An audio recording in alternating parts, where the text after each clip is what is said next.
I remember being young, and all I wanted was to sing. Everything that I worked for, now I'm living my dream. But who are you, they ask? I am Chloe J. Chloe, so we have a special guest on today. We're going to talk about Kamala Harris and her run for president. So I got Tombstone on here, so I'm going to let him introduce himself. So here you go. What's good, folks? I go by my stage name, Tombstone Da Deadman. I'm a musician and podcaster, overall content creator. And right now, the podcast that I'm a co-host on is called the Black Culture Geekz, where we basically talk about pop culture, just from a black perspective. And we can get pretty ratchet on that show. So we have a saying on that show also is that we're trash, but at least we're recyclable. You know what I mean? So, that's pretty much the theme of that show. But right now, I'm happy to be on Coffee with Chloe because I got to do my best face the nation, meet the press impersonation. So yeah, I'm all on board. Yeah, so I actually I came across their podcast when I first started podcasting because I'm super big into like pop culture, especially with black issues. Right. And so I was like, I really want to do something with Kamala Harris, especially after all this, backlash she's kind of getting from the black community. And then I checked out your R. Kelly episodes, which I wanted to do them, but I hadn't got into podcasting like when all of that was going on. But right. got, like it's some super legit content on there. So I was like, yeah, this would be somebody good to kind of talk to, especially when you said you were into politics. So you've been into politics since a kid. Yeah. So you've been in it longer than I have. So what I guess kind of led you to go that route and kind of be informed about what's going on in the politics world? My grandfather, when I was a kid, my grandfather came to live with us, and I used to love to read the cartoon strips in the newspaper. Mm-hmm. So ordinarily, I would have to wait for my grandfather to get finished with the rest of the paper. Then he would slide me the paper so I could read it. Mm-hmm. So he would send me to the store to get his paper all the time, and I would give him his paper. He would give me a little bit of money for doing it, and I would sit there and wait. And finally, I got tired of waiting. So with some of the money he would give me for going to the store with him, I'd buy my own paper.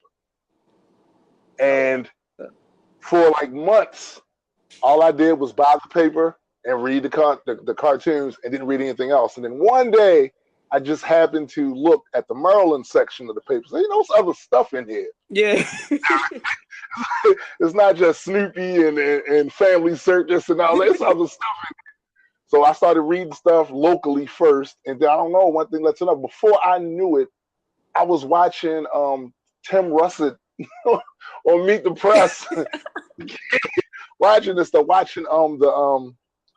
McNeil Laurel Report and John McLaughlin Group and all this stuff on PBS and all this stuff. As a kid, I don't know. I got into it. Yeah. And now as an adult, when I see that another adult isn't into it, I always wonder, like, how long are you going to sit out of the stuff that actually affects your life? You know what I mean? Right. So my story is a little bit different than yours. And I actually, when I was a kid, I did the same thing. I would take the comment section out the newspaper. I would take that, and I would take the classifieds because I used to want a puppy. And so I would always go in the classifieds and look at puppies. But I would read the comics too. But I got into politics just because I've always had my own opinions about the world and about the way things should be in the world. And that's what politics is. And so basically, and then my mom is in the legal industry. And so growing up, she would have us involved, not necessarily in politics, but involved in like lower inner city communities to give back and kind of educate people who aren't really getting that, you know, from either school or financially or whatever that case may be. Right. And so right. I grew up kind of seeing the difference of my life and what I'm growing up with and other people. And it's kind of like what's failing these people that they don't have access to the things that I have access to. Right. And that was something that was problematic to me. I didn't really get into, I guess, politicians and what their policies were until I was probably maybe Obama area. I wasn't old enough to vote then. Right. But I guess being a black man running for president kind of turned me on to figuring out what he was about. Turned on a lot of people. You know, it made them stop. It turned on a lot of people, made them pay more of a. Yeah. You know. And so, but when I could actually like vote and kind of see who's aligned with my views, that's what got me, I guess, more into politics. Right. So I guess kind of with that being said, what was your initial reaction when you heard Kamala Harris announce that she was running for president? Okay, so full disclosure, you can be ignorant. I will be 50 this year. Okay. Okay. So yeah, you're older than my dad, so like you, yeah. So having been into it as long as I have, in a lot of ways, has jaded me, because watching these various different campaigns and rollouts over the years, it's all marketing. Yeah. And you know, marketing, while it's extremely useful, especially in the type of economic system that we have, it can also be very phony. Okay. And I've seen like people say certain things that they really weren't supportive of before, simply because when change has made that particular thing positive. So when I saw Kamala, the one thing that popped in my head the very first time I saw her, that first rally where she kind of announced, right? First thing that popped in my head was the Kavanaugh hearing. And my impressions of her there, she was very prosecutorial. So, another full disclosure, I have not always been the upstanding citizen that you have before you today. Okay? You know, when I say I was trash, you know. So I have a unconscious bias. Well, no, I'll say a conscious bias with the legal system, because I feel as though that other people have the luxury of trusting it. Other people have the luxury of looking at it like, oh yeah, we'll just wait for this decision. And once the decision is, this obviously what must have happened. Yeah. I don't come from a community that has that luxury. I don't have, you know. So when I didn't even know anything really about her, but even just watching that Kavanaugh, the way she was talking was very much like a prosecutor. It was very much like that. So I was sitting there going, wow, that's kind of gave me the creeps a bit. I'm not going to lie, it gave me the creeps, but I know why. You know, I know why. So when she announced, that's when I went and decided I need to find out some stuff about her. And I found a lot of bad things that, you know, some of the criticisms that but over the last, I would say, few days, I've also found counters. Yes. Criticism. There's a lot of counters. So some of it is very nuanced. Yes. Very nuanced. It's not black and white. You know what I mean? Now, I still feel like one of the things that kind of disappointed me, and I see this happen a lot, and I understand why it's happening now, because you got Nectarine Nero in office over there. So people are feeling a certain kind of way right now about anybody trying to create a narrative that would disqualify anyone that's a threat to him, right? Well, so I get what that is, but I would just offer that I feel as though people need to chill the fuck out, because one, this is the time to litigate all this shit right now. Yeah, exactly. Right now, this is the time to go through people's records. This is the time to go through what they said they was going to do, what they actually did. This is the time to weigh, because right now we are not deciding who's going to be president now. Yeah. We're deciding who will be the representative to go against Trump. Yeah. Me, I'm going to litigate all of this stuff with everybody because I have. And that's what people need to do. Yeah, it has to be done now. But when whoever gets the nomination, I'm not going to do some, fugazi shit like, oh no, I'm just not accepting that. No, I'm not going to do that because the guy that we have up there now is unacceptable. Yeah. Fact. And I'd rather get somebody in there that's at least closer to my far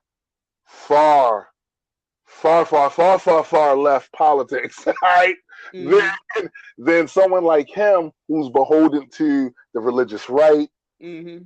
who ran his sewer hole, claiming that Nazi sympathizers with tiki torches are the equivalent to the people protesting Nazi sympathizers. Yeah. with like I'm not riding with a guy that had one lie for every 2 minutes of his last.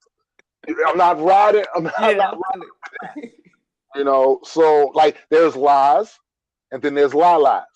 Mm-hmm. So I feel like all politicians lie, misrepresent, do whatever. But this guy, he's much like Bane in that last Batman movie when he said, "You only embraced the darkness. I was born in it, molded to it." That's Trump. The rest of these politicians embrace lies.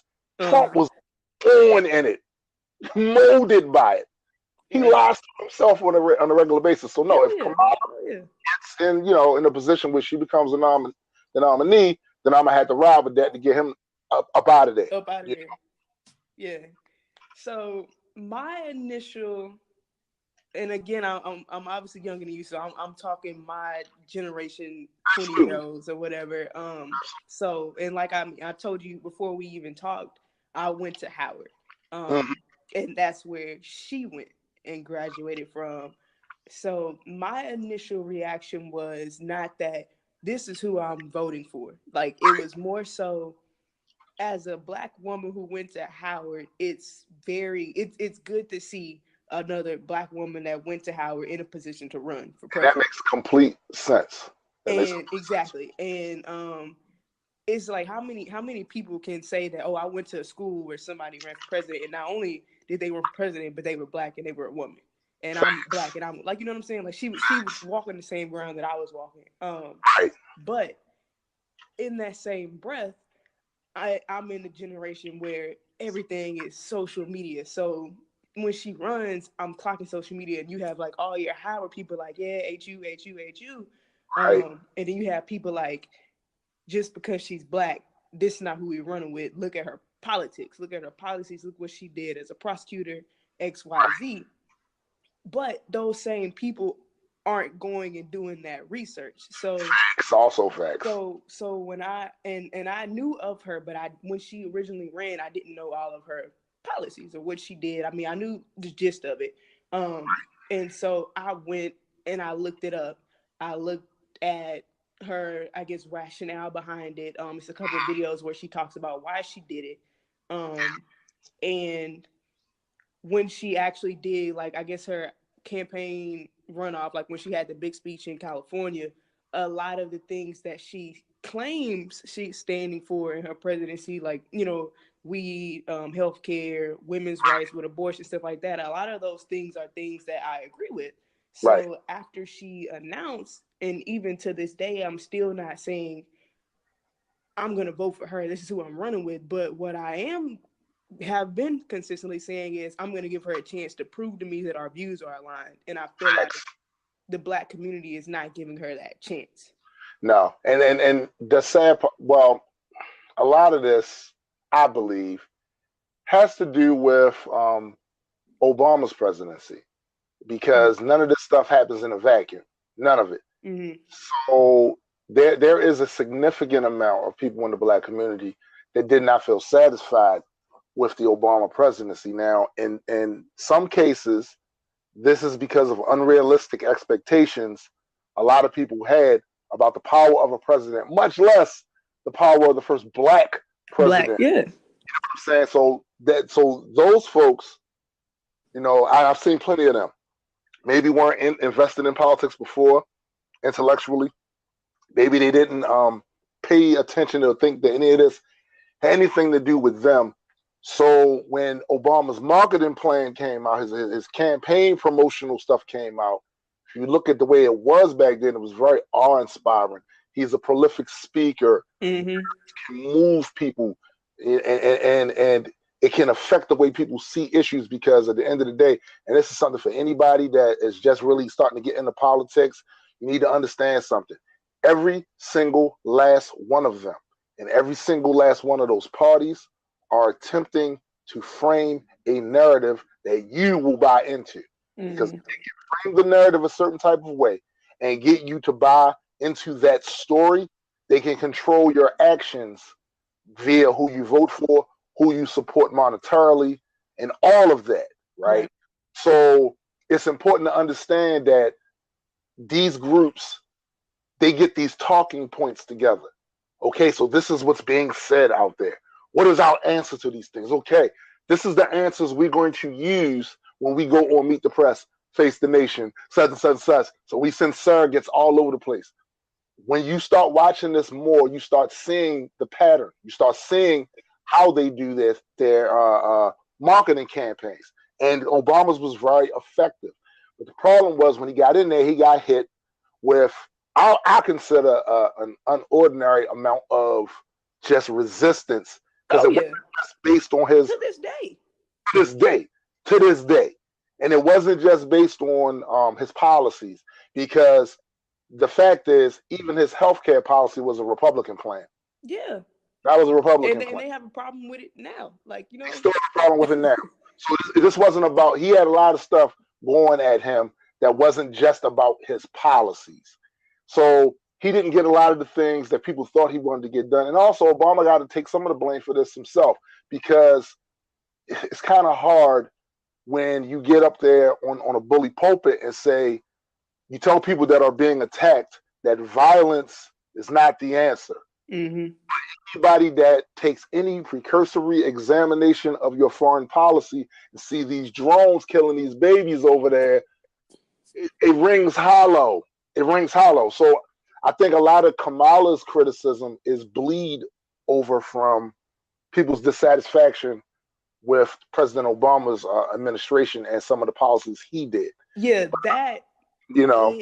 That, and I don't know how active you've been watching her and people talking about her on Twitter, but a lot of people are saying, yeah, she went to Howard, but she's not quote unquote black. Like, she went to Howard and married a white man, and she's not for the black people, XYZ. And you know, she did an interview and they were like, what would you play at a cookout? And she's naming like all these black songs like Beyonce, Cardi B, and they're like, oh, she's just trying to appear black to get, you know, black supporters or whatever. But I mean, people are jaded as hell. First of all, you just want something to talk about. You like, and I'm gonna take your word. Y'all are trash. What does who this lady sleeps with at night have to do with her views about black people? Like, you know what I'm saying? That's the issue. Like, they're throwing stuff in the mix that has absolutely really nothing to do with policy. Yeah. But this, unfortunately, this is where we're at now. And to be honest with you, you know, I can't speak for beyond my era of time when I first started listening to paying attention to politics. But maybe it's kind of always been that way. Maybe it's just that now in that era, we get to see. I've often said that back in the day, the village idiot was just that. Village idiot. The only people that even heard what he had to say was the people within the limits and distance of his voice. And he was alone in his sorrows. He was sitting there just yelling ridiculous shit, and nobody gave a damn outside of the village, and people inside the village didn't really care. That's crazy Kevin over there, right? The internet allowed all the village idiots to come together and form like Voltron and and pretty much amplify their voices. So I think we're seeing a lot of that online.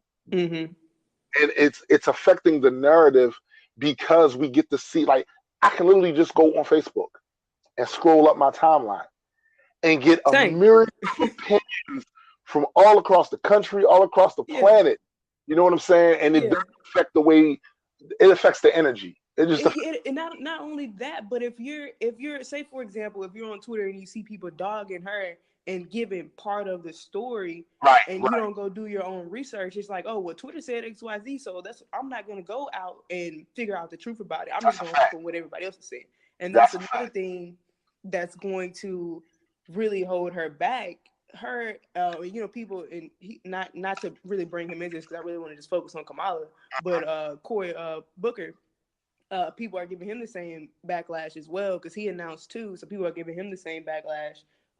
But it's kind of like, as the Black community, we're our own worst enemy because we're holding each other back. Like if we're not, and I'm not saying, oh, she's Black, you have to vote for her because she's Black, but the fact that you're so anti and you're not willing to form your own opinions and get your own information about it, you're it's already against us. And so, we're pushing ourselves back at this point. Like, you really don't ever see, other races out here just dogging whoever their politician is. You know what I think it is too? It's something else that I refer to as toxic fairness. Like, it's people out here who think that, oh, I'm just trying to be fair. Mm-hmm. It's a toxic form of fairness, though. It's the type that doesn't take into account all of the circumstances surrounding a particular issue. So just like you just said, it's already an uphill climb, right, for us. Mm-hmm. Any endeavor we attempt to do in this country, it's an uphill climb. Mm-hmm. So you get a lot of us that'll say, well, no, we can't just vote for her just because she's Black, which I agree. You have to look at her entire thing. However, we got to kind of swing and lean a little bit more towards giving our people a chance. Yeah. Because the rest of society is really dug a ditch, put a ladder down in there, dug a little bit more, and then put our people there, right? So they got to climb up a little higher just to get on the regular level of the rest of these people that's trying to do the same thing they're doing. Mm-hmm. And that's why, it's like you said, the research part of it is the part that's bothering me. Because look, everybody comes to this with a certain amount of bias. Everyone has a bias. It's either a bias because of what position on the societal ladder you stand. So you're not going to see, I don't see the history in this country the way Chad sees the history in this country. Right, I don't see it that way because I wasn't standing on the same on the ladder that he was, and neither was my grandparents. You know what I mean? So we all come at this with a certain amount of bias.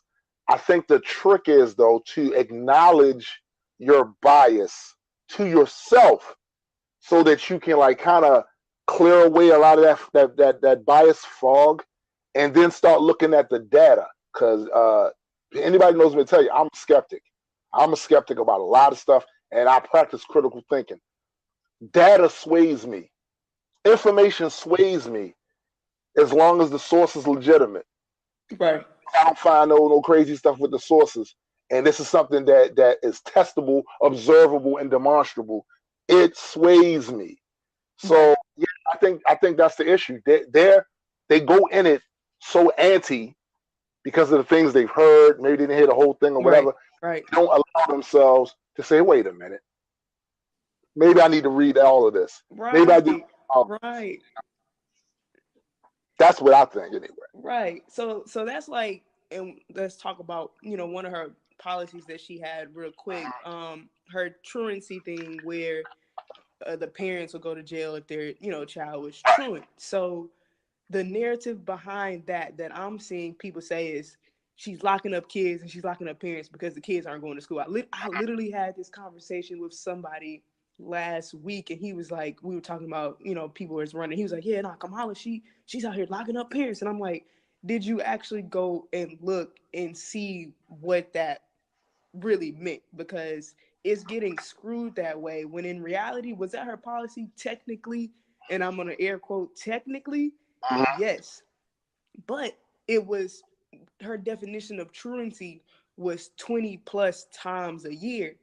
A school year. And when you have, to this day, African-American kids who aren't graduated high school, at some point, something has to be done. And and not only that, but I have a friend that I went to Howard with, and she's from Philly, and they have that same policy in Philly to like now.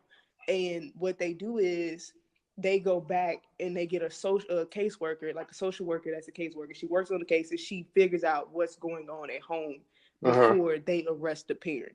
So it's kind of like it's a system there, but when they're investigating and researching and figuring out what's going on with the child and what's going on with the parents, you can fix the situation. Like for example, there's a documentary about these kids in, I want to say, Texas, and they're all seniors in high school, but they're on track to not graduate, or they failed, and so they're already behind. And a couple of them, one of them was homeless and she had a baby. And one of them, he was working like 2 jobs. He was Hispanic, and he was trying to like help his parents raise his siblings. And so when you have if the policy is get a caseworker and figure out what's going on, and you see you have this girl that's late all the time because she's homeless, you can help that girl and, you know, possibly help her graduate if that's what the purpose of it is. So, and I'm very anti the American criminal justice system, and to be honest, I'm really not all that supportive of the education system in America. But so do I agree with locking parents up? No, but do I agree with putting some sort of policy to get people to make sure their kids are in school or get some sort of help if that's the only option that you have? Is it that bad? Like, I mean, I want our people to go to high school and graduate. Like, you can't do that if you're not there. Yeah, facts. I think one of the reasons that people have the reaction they have, and I know because I had that same reaction that they had, but it was because of personal experience. Right. And also, when I saw more of the context of what she was talking about, it sounded as if she was saying elementary, talking about elementary school kids. But what I was confused of, does this also include high school age range kids? The reason why is because when I was a kid, look, I'm gonna keep it 100 with you. Hooking school was the thing, all right? Exactly. Hooking school was the thing. And my moms couldn't do nothing about that because I was raised in Emerson Village, west side of Baltimore, trash central. My mom's had to work like many hours, various different shifts, and there's no way she was gonna control me and my brother. She couldn't do it. Yeah. The idea when that idea was floated out there that a parent could potentially go to jail because of their kids at a certain age if the parent doesn't have infrastructure in place because of poverty to really be able to be that what did they say on that TV show? A smother. You know, it doesn't have it. Like it reminds me of when Bill Cosby went on his rant, pound cake rant, and kind of went at these single parents that these people are struggling and they don't have resources. And when I looked at how one of his daughters was on drugs, and you got all the resources in the world, and your daughter still ended up on drugs. Mm-hmm. At some point, I think people feel like there's a disconnect between those that are in a different financial bracket, a different job, and a different educational level. There's a disconnect with what the average people on the ground are dealing with. Right, exactly. I look back now, and thankfully, like none of my kids gave me and my wife any of the trouble me and my brother gave my mother. Right. Saying like, thankfully they, that wasn't the case, but because I look back on my behavior back then and my mother's inability to be able to control me a lot of the times, I go, that's like a no-win situation. So I agree, something needs to be done. I just don't know if that's the way to do it. Because if you think about it, look how many nonviolent offenders they have locked up. Exactly. And it's like, do we really? We have more people in jail in this country than anything. We got to be able to find a different way. Yeah, issues besides the locking people. Yeah. And that which brings me to another one of her policies, which was, I mean, I can't really describe it in completeness. But she another one of her policies, she would, she was a big proponent of building more jails, to keep people, violent offenders in jail, XYZ. And I mean, like I just said, our criminal justice system is awful. It's very biased. It affects our people more than anybody else, and it's not working. Like, we have one of the worst, if not the worst, criminal justice system in the world. You see, other countries that focus on rehabilitation as opposed to prison, and their systems work better than ours. So when she made the comment, or in her speech or whatever, saying that she was a supporter of building more prisons, I'm against that. But again, I went back and looked at it, and she basically said it was repeat criminal offenders, and her whole thing was she would rather the citizens feel safe knowing someone who is repeatedly breaking into houses, murdering, doing violent crimes, be in jail than be on the streets. Right. Which I think most people feel that way. Yeah, because the reality I think, go ahead. Go ahead. Yeah, and I think that's regardless of where, like, I mean, you, like you just said, you have kids yourself, so growing up as a parent raising kids, you don't want a violent rapist living down the street from you. So is the answer build more prisons to lock up rapist? Excuse me. Maybe like racists up too. But go ahead. Yeah. They can do that too. I have no problem with that either. So is that the answer to build more prisons? I mean, if you can't stop people from raping people, maybe not. Like honestly, at this point, the only thing that will work is to reform the system. But until that happens, what else was she supposed to do as a prosecutor? Right. And that's the other thing too. Like I said, that's why I said it's all very nuanced. It's not just black and white. Mm-hmm. Now, and again, I completely agree with you when you say that there needs to be just an overhaul reform of the system. It can't just start in the courts. This has to start down to enforcement. This has to start down to prevention. Because see, there used to be a time in this country where the police officers, there was the beat cop. And this beat cop, he would walk the streets. He'd walk the streets of the neighborhood. He would get to know the shopkeepers. He would get to know the people in the neighborhood. He knew them by name. They felt comfortable with him. Mm-hmm. And what it did was, when there was something crazy happening in the neighborhood, they felt comfortable going to him and saying, hey, man, such and such is down there doing this. Mm-hmm. Such as that. His presence in the neighborhood, while not perfect, but his presence in the neighborhood definitely kept a lot of things from taking place. Mm-hmm. Now, witness what they've done. What they've done now is they got these guys in these vehicles, and they drive through these neighborhoods. They look like an occupying army. It looks like the guys are stripped sometimes. Where they got this whole thing where they don't know the people, they don't know the shopkeepers. And I can tell you from personal experience, there is a subset of criminality in our communities. It is not the entire community. Most of the people that live in those neighborhoods are working every goddamn day. They are trying to take care of their kids. Mm-hmm. I was young and trash. I knew who all the offenders were. It was always the same guys.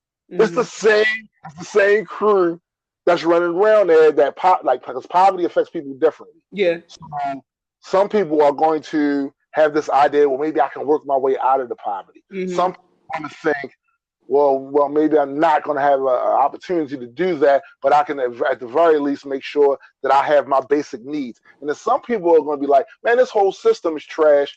They not following the laws. They breaking the laws, and they doing it legally with white collars on. Yeah. I'm gonna do what I'm gonna do because I need to get what I need to get. So you're gonna have these different responses to that environment. But what happens when you put these cops in cars where all they do is ride through the neighborhood, they don't get to know who's who, who's doing what, this, that, and other. They just assume everybody there is a threat.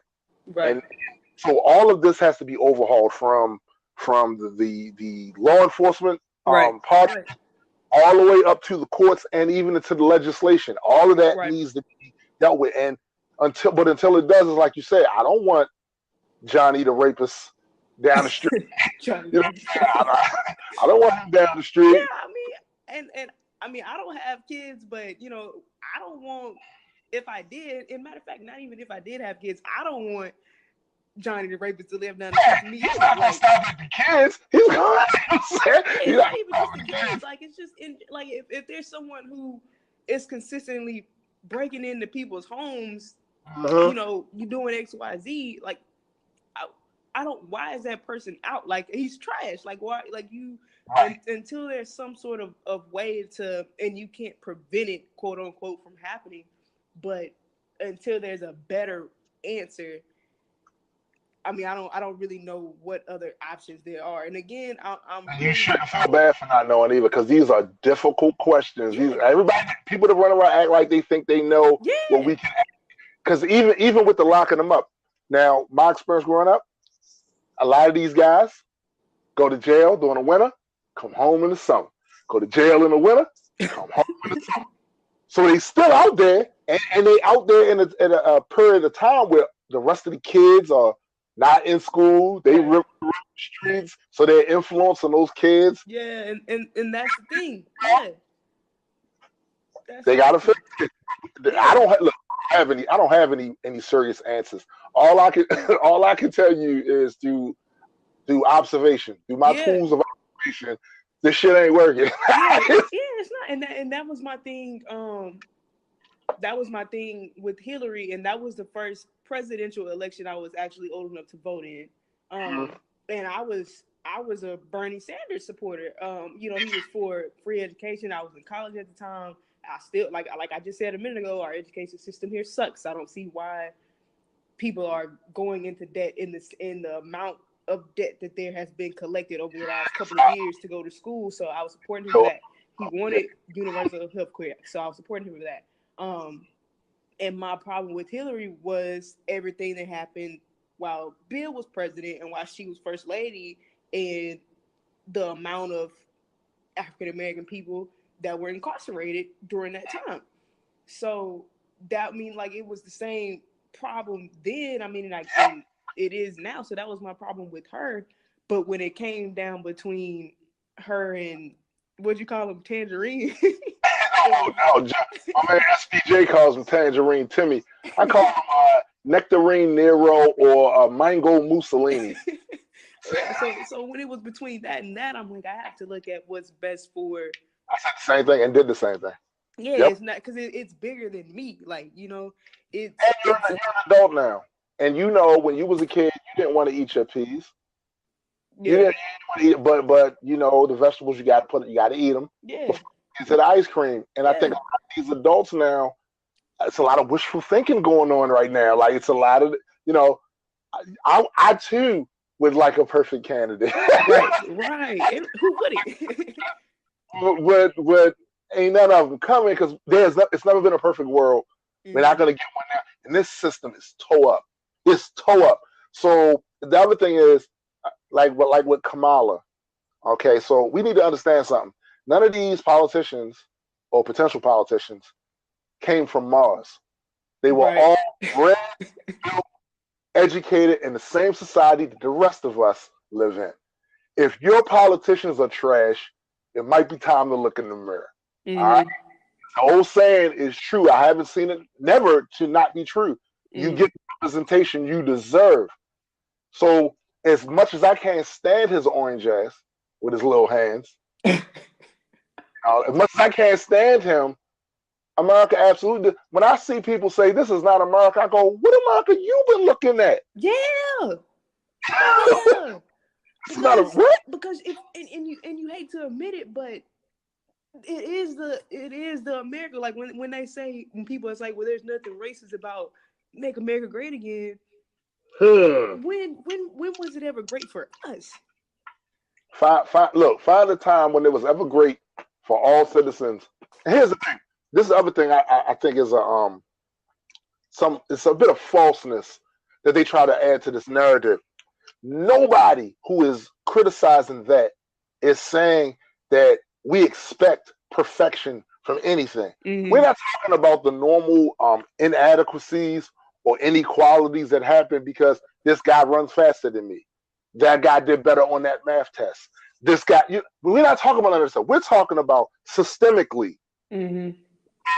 There was a level playing field where the government was not choosing winners or losers based on race, ethnicity, sexual orientation, whatever. We're talking about just basic, borderline, flat earth, where all of us start here, or all of us maybe not start there, but under the law, it's flat earth.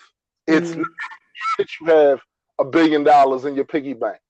I don't care that this guy has a hole in his sock. I don't care. When you get in front of the law, you're supposed to be treated equally, right? So that's all people are arguing for. And to make America great again hat is an appalling lack of understanding of American history. Right. Like to not know that, say that, you are really saying it was cool what was happening back then. Yeah. So and with that in mind, I went I'm sitting in school, so I'm in law school now. But I have a friend and we went and played basketball. What's today? Sunday. We went and played basketball on Friday on campus. Like we have gym or whatever at the school. And when we were leaving, a group of 5 or 6 white guys walking behind us, and one of them goes, and mind you, me and my friend are only 2 black people in front of this group of people. So there's nobody else around, nobody else white, nobody else black, nothing. One of them goes, "Make America great again."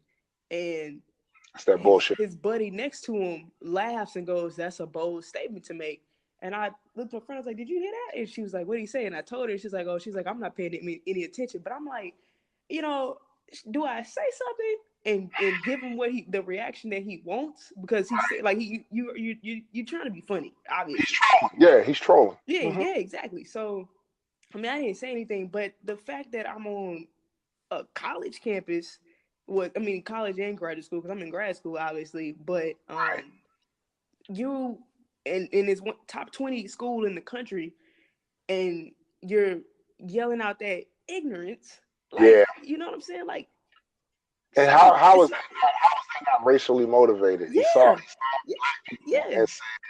That's just what I mean. They can't hide behind that, and this is the other reason why you can't just willy-nilly toss any black candidate out. Exactly. Without showing them the respect. Exactly. Exhaustive research of all of their policies, the things they say. And then if you decide after that, because everybody got different thresholds. It's something I'm not rocking with certain shit. And if I'm not with it. Like, for instance, we talked about the R. Kelly episode that we did. That's my line. You can't be messing with no underage. No. I can't fuck with you. Some people had that same thing about politicians and whatever particular policy that's important to them. Everybody values stuff different, but you at least owe your folks. You owe your folks the idea that you would go and study what they trying to say. Exactly. You know what I'm saying? That's what we're not getting from our community at this point. It's they're writing her off. And I saw something the other day, and I honestly think it was a white person that said it. But they said something along the lines of, when Obama initially ran, he was against abortion and he was against gay rights. And look what happened under his presidency. Gay people got their rights. Well, LGBT, I'm not going to say gay, LGBT, got their rights. And women got more rights under him than any other president in history. So just because these were her policies at one point in time, people adapt, people change, the world changes, people go through different life experiences that change their views. Like, could she have had some fucked up views? Yeah, but could she have changed them? And in my opinion, does it look like a lot of her views have changed? Maybe. Yeah, and that, I think the other thing about that too is there is a certain amount of laziness in the electorate because all right. So here's the thing: we keep depending on politicians and they're whatever they say they into or they support or whatever, and that for them to do the work. Nah, the reason why Obama changed on a lot of that stuff because the people was changing. Mm-hmm. It wasn't going. What's happened is there are people who see these politicians as celebrities. They see these politicians as royalty, and I'm not jacking that. I'm not jacking that.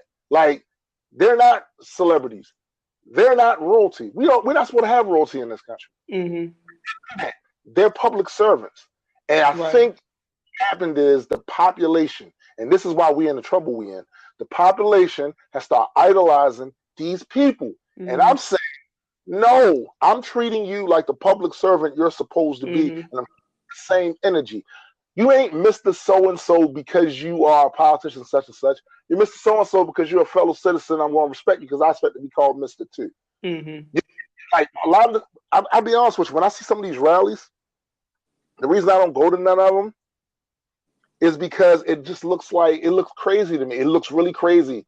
And I understand, the way the process works, and I get this marketing and all that, but it looks really crazy. I'm not on y'all like that. If we put you in office, it was for what we wanted you to do, not for what the fuck you wanted to do. And until the American people get to a point where they say, man, I don't care about that flashy shit you said in that speech. And if you don't give us this, there's going to be hell to pay. Hell to pay. Until the American people get to that, always be looking towards these politicians and what they said they think is right. Right. All right. Yes, I like 75% of your platform. 75%. Say I like 75%. Let's take Kamala because she's the point of discussion. Say I like 75% of her platform. Right? That other 25% that I don't rock with, when I'm still gonna elect you and put you in office because 75% beats 0. All right. But that other 25%, I'm still not rolling with that. And if you try to put that in, and the rest of the American people are with me that don't like that, we're gonna fight you on it. Right. That's part of the population's responsibility. Right. As it's not just on the reason why our system. One of the reasons our system don't work is because the people checked out. The people rather on conspiracy theories. Mm-hmm. They gotta hide nothing from y'all. You ain't gonna do shit right now. Right now, you can go to D.C., go on the steps of Congress right now, and you will see lobbyists walking up and down those fucking steps with whatever payoff and whatever form they're going to do to your favorite senator, to your favorite such and such. They're not hiding. They're doing it right in your face. Mm-hmm. But we would rather rely on stuff because, true, we don't have access to all the information that we could, but we have more information now than we ever had. Yeah. History of the planet, all right? So some of this is on us too. Some of this is on, like, the people got to start taking this stuff seriously because politics is not just, that's something we only talk about. No, that's your life. Yeah, and that's another issue we face if we look back at civil rights and things like that happened. We were a community. Yeah, facts. We were together. Like I guarantee if Kamala Harris was running back then, you would not see the backlash that she's getting now because and at some point this changed, but we looked and saw like we're in this together. Like we have to do what's best for us now, as well as what's best for the people that come after us. And and I guess at some point that shift, like it was just a shift amongst the Black community, and we're no longer together. And I think that. And honestly, I honestly think she has a chance to win, but she will never get that opportunity if, one, people don't start listening to her, going and doing their own research. Right. And two, if we're still so divided and just anti just anything she does. You go on Twitter, backlash. Like no, like she'll walk down the street and somebody, why she walking like that? Because she's not black. Like just. It's a whirlwind. It's definitely a whirlwind out there. It's a whirlwind. Once you caught up in it, once the internet formed an opinion about you, it's going to run its course. It's the same thing with Alexandria Ocasio-Cortez. You have a certain segment of the population that feels threatened by her, and because they feel threatened by her, nothing she says, like literally, I do video editing, right? So if when you're editing video and you're looking to make a thumbnail for your YouTube video, if you keep scrolling like incrementally, you'll find your face making some of the craziest looks ever. They will go and find like a screenshot of her looking crazy as hell, as if you can't do that with everybody. Right? And they'll put that up there and go, oh, she's insane. It's like y'all doing the most right now. Y'all doing the most. And look, here's the thing. This is the internet culture we have right now. This is what it is right now. So like whatever ideas came out about her, true, false, or maybe wishy-washy. Whatever one takes hold, those people are going to ride with that. And unfortunately, the people that make the most memes, the people that have the loudest, whatever, they're going to win the narrative online. And it sucks, because I think that's also a part of why our system can't, like, why the people have a hard time addressing the actual issues, because we would prefer a lie if it's entertaining. You know what I'm saying? Like, yeah, that's true. It's kind of crazy. That's but true. I'm like you. I felt like it was my responsibility to go and read the stuff, because everybody should feel like that. I wasn't jacking at first because I got my own ingrained biases, and it's not though. That's the other thing. My biases were, I see a lot of bias in this way too. Her being a woman, I've seen that. You said it, and I said that. Listen.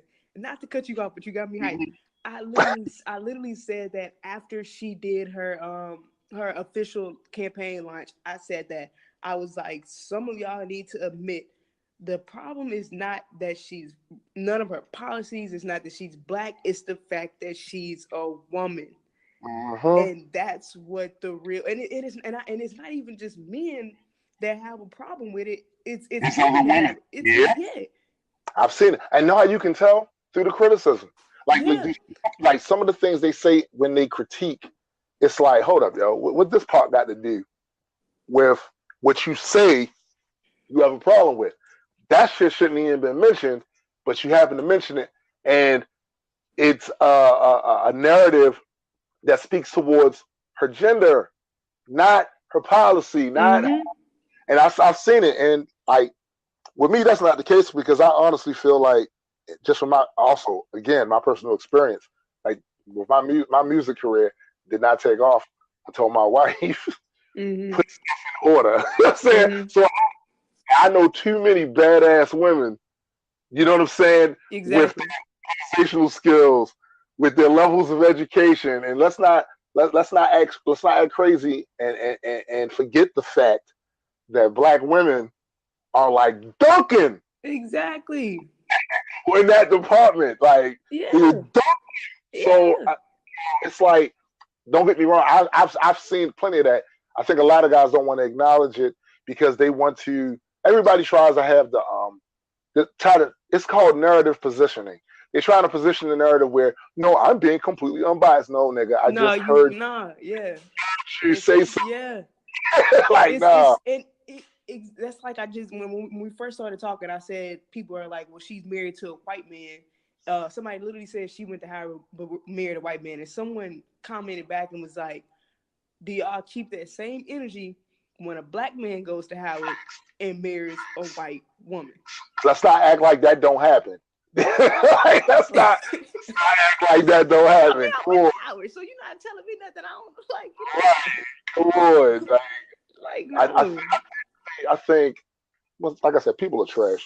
But for the day, though, that's why it's important for, I think, more rational minds have to get louder. And see, this is the only thing about that, though.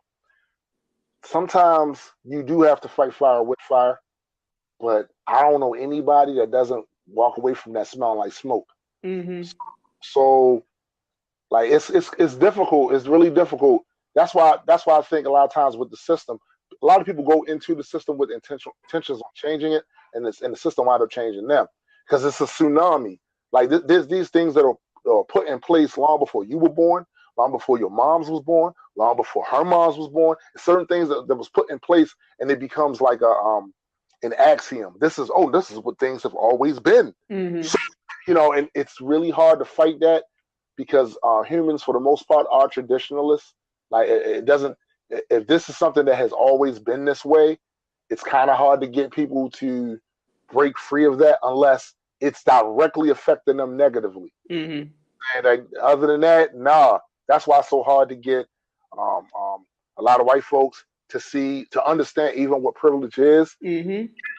because they keep trying to define it as something that other people aren't defining it as. Mm-hmm. They keep trying to define it as, oh no, I had to work for this. It's not about whether or not you had to work for that.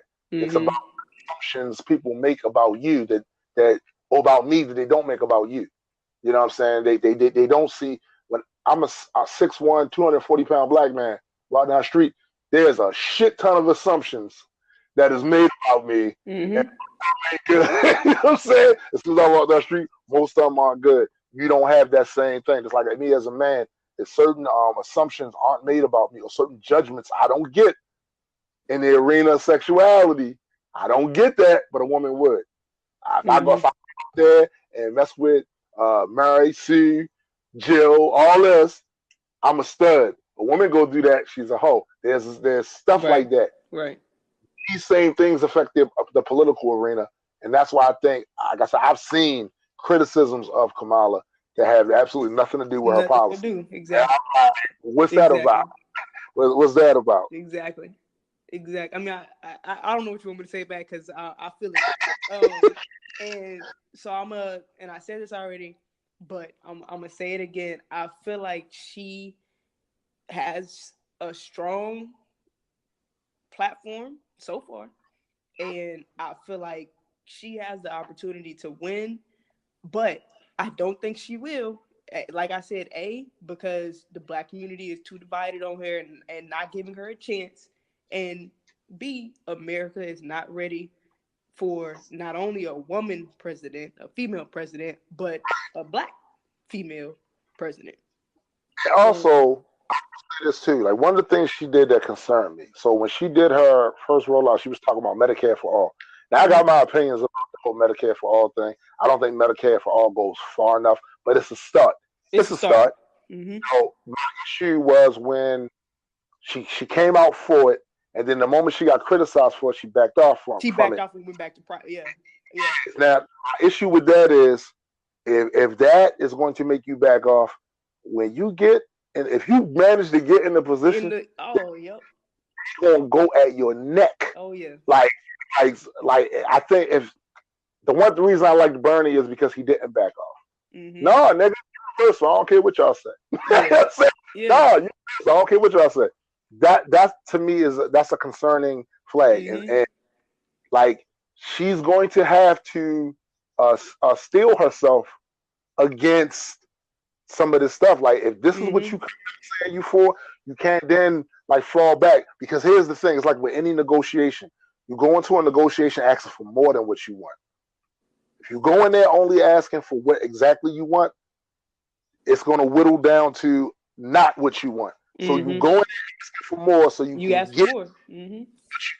That's not a good way to do that. But again, I learned that after actually studying her stuff.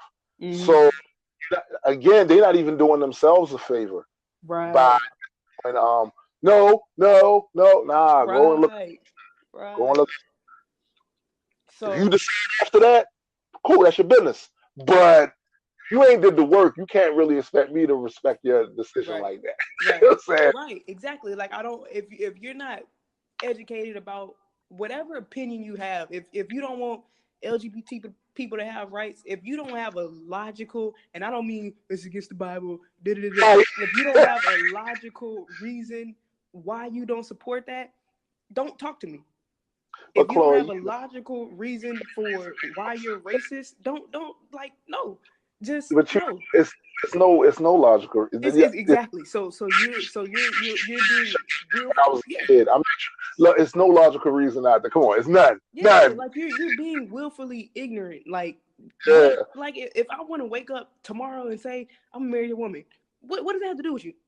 If I like, what is, you know what I'm saying? So whatever. So back to the political realm. If you're not going to form your own opinions of what you support, what you don't support, what she's done, why you don't support what she has done, why you do support what like XYZ, do not have a conversation with me because you're being willfully ignorant and you're putting that ignorance out into the universe. And no. But we're gonna shift real quick and talk about Gucci and Prada. But before we do that, I'm gonna just ask you a question. At this moment, and you can say maybe. You don't have to be a yes or no. You can say a maybe. Okay. Is Kamala Harris for the people? For the people? Yeah, that's her platform. So is she sticking by her platform? I don't know. I'm gonna keep studying her stuff, but like I said, I'm taking it with a grain of salt. I'm a jaded 49-year-old who has seen this shit too many times. I don't know, but I'm willing to give her a chance. Explain it to me. Yeah, exactly. I got the same views. I said this at the 5-minute mark. I'm gonna say it at the hour mark. At the end of the day, a lot of her, she support LGBT rights. I support that. She supports hopefully, at least she's claiming some sort of Medicare for all. And like you said at the start, I support that. She's for women's rights. I support that. She's for education. So she's for legal marijuana. So she says. So a lot of our views right now seems aligned. Am I at this, what's today, February 10th? Am I saying I'm going to vote for her in 2020?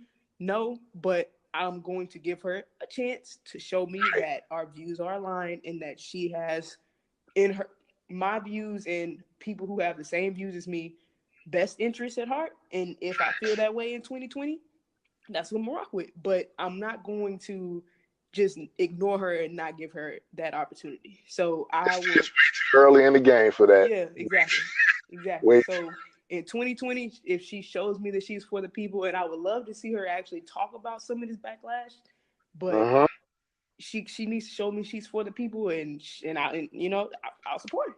But real quick, obviously, Black culture issue. We have Gucci, T.I., Spike Lee, and interestingly enough, Soulja Boy are on this Gucci boycott for this sweater they made, and then Prada made something too.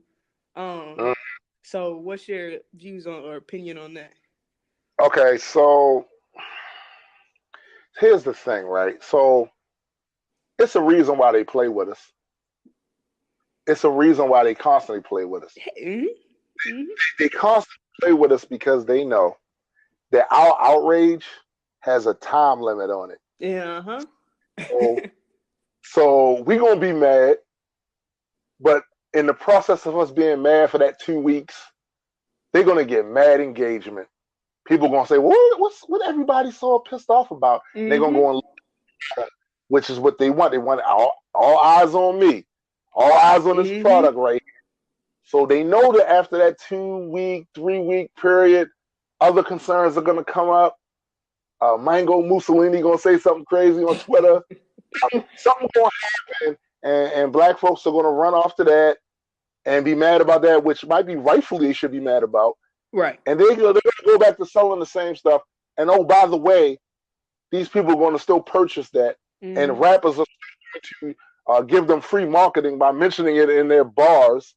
And it's just one of them things where they play with us because they can. Because they can. And when I saw with, especially Prada, when I saw, like, I don't know what else that could be other than, you know what I'm saying? Like, Jesus, man, what else is that? You know, right. I don't know what it is. The Gucci face mask thing, come on. Yeah. There's no way that somebody designed that, and then when whatever chain they have to approve designs, there's no way somebody did not look at that and say, maybe this is racist. So the whole thing behind it is bad publicity is good publicity. We're gonna do this, we're gonna get this backlash, but we're gonna apologize and we're gonna bounce back. It's a tactic.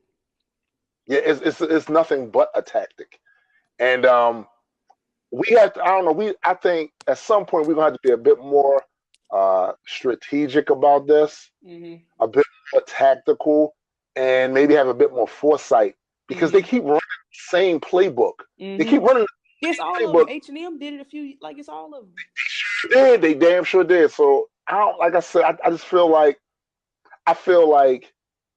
the reason they do it is because they know they can and they benefit from it in some way, shape, or form.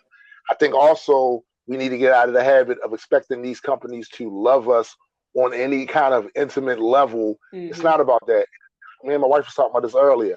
It's not about getting these entities to all of a sudden agree with your platform. No, it's about making it so uncomfortable for them that if they do some food shit, then they're going to be made to pay, and they know they're going to be made to pay, so it's not worth it. Make it instead profitable for them to do what we say you need to do. Right. And that's how we should be rocking with that. We too on our feelings about a lot of this shit, and we got to start looking at it tactically, like, oh, you on that? You on that time? We got you, and then make them pay. I think and that's what we don't do. We don't stick together. We don't. I think the other problem is too, we try to tackle too much if we really want to solve this, we got to stop trying to tackle too much at once. Like we can't even get over the NFL boycott. Like facts. I saw on my timeline doing the Super Bowl and the playoffs, a whole bunch of people that said they wasn't watching no more. So again, I'm one of them. I did not watch football the entire season until the playoffs and into the Super Bowl. So I can't even be mad. And I said this on my podcast. If you listen to my podcast last week, I said that's what I get for watching this. I said it. So I own up to it. But they won't own up to it. And see, you can't change until you own up to it. And a lot of us got more excuses than anything in the world. And I'm sitting there going, we got a lot of nuance. I was tripping because, my wife run a couple of black businesses, right? So it's funny how we can't get these boycotts together for all these companies that say fuck us. Or make our own. But as far as generation wise, the black boycott against black businesses seems to hold strong. We got all kinds of their service don't be. Every narrative, it seems to stick with us, but it don't stick with these other companies. I don't know. So no, I'm not rocking with but I never was rocking with Gucci and Prada anyway. It's not like I can't honestly say I'm boycotting them. I didn't fuck with them to begin with. Kind of silly for me to be running around talking. But nah, they play with you. They play with you good, and they're gonna keep playing with you. Because you. They're gonna keep doing it. And it was a black comedian. I saw it on the Shade Room, I think. And I don't even support the Shade Room, but I get on every now and then. So again, I'm own up to that. Funny, but he was, they posted a video, and this guy was like, until we start making them pay us for doing this stuff, they gonna keep he was like, oh, you got that new Porsche? Yeah, so and so released a racist ad they had to pay before. That's what he said. But I mean, he has a point. Like you gotta hit them where it hurts. Money rules the world. So yeah.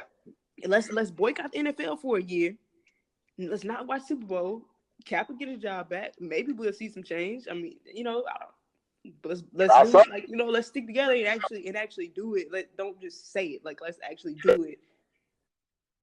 I'm sitting there saying, we could do is be terrorists on this type of shit. For instance, we're not gonna boycott a company simply because they did whatever.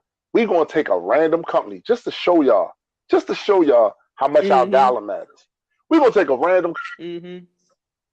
no black people go to this place. Then there's plenty of other stuff that you can go to replace that. But this one company right here, we don't fuck with. Now I can see the people that do anything. Fuck y'all. But you see what happened when the teenagers after that school shooting in Florida, they got all of these companies that were selling guns, Walmart, Dick's Sporting Goods, all of that to quit, to stop it. So what's like that just show you how much they don't care. They don't. So like they you don't. said, we gotta show them, like you gotta. But how we do that, I have no idea. Keep it 100. I don't know how we do that. I don't know how we get all the people together. I don't. Yeah. But anyway. So we're gonna go ahead and just close this out. So thank you for coming on. We had a nice chat. So y'all make sure to check out Black Culture Geekz. They got some good topics on there. That R. Kelly special is popping. We trash. So trash. So thank you again. Shout out to everybody for checking in. We'll see if Kamala Harris is for the people in 2020, but I'm gonna close out and just say she deserves a chance to be heard. So appreciate you. Thanks for the love, and I'll let you next time. Later. Real quick, let me actually finish this off by adding our songs of the week and our shoes of the week. So Tombstone Da Deadman, his shoe of the week was Nike boots, and his song of the week was Bill Withers' Lovely Day. He said that was his song because he was at a birthday party with his co-host of their Black Culture Geekz podcast, and it was at a party, at a photo shoot that they had to do. So that's what he's rocking with this week for the song. For me, I said this last week, Ariana Grande, dropped her album, and I really like Ghostin'. I think that's my favorite song off of that album, so I'm going to rock with that for my song of the week. My shoe of the week, I did some LeBrons last week, and I'm going to do some LeBrons again this week, and my shoe of the week is going to be the LeBron 16 Low Safari. I said it last week, I'm going to say it again. I'm just a really big fan of the LeBron 16, so that's what I'm rocking with. Thanks, y'all, for checking in to Coffee with Chloe. Hope you're sipping some coffee or some tea and enjoying the podcast. Leave some comments. Let me know what you think. Peace.